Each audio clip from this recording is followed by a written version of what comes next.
نحمده ونصلي ونسلم على رسوله الكريم. أعوذ بالله من الشيطان الرجيم. بسم الله الرحمن الرحيم.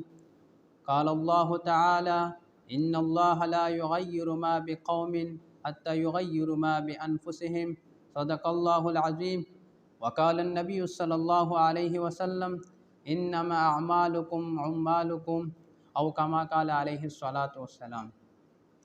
آج میں آپ لوگوں کے سامنے بہت اہم موضوع پہ بات کروں گا، کیونکہ ہمارے ملک میں دن بہ دن مہنگائی بڑھتی جا رہی ہے اور غریب عوام اس کا شکار ہو رہے ہیں، اور اس خطے کے ساتھ، ملک پاکستان کے ساتھ کوئی بھی مخلص نہیں ہے.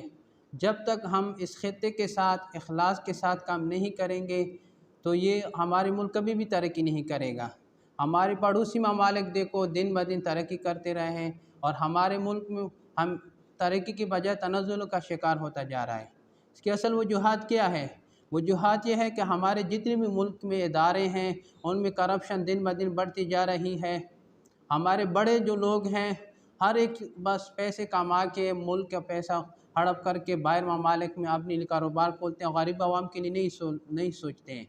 ہمارے ملک میں 90,000 سرکاری گاڑیاں ہیں اور قریباً 220 ارب پیٹرول ہر سال ان پہ خرچ ہوتا ہے، اور اس کے علاوہ ہمارے جتنے بھی سرکاری لوگ ہیں ان کے لیے بجلی فری میسر کی جا رہی ہے.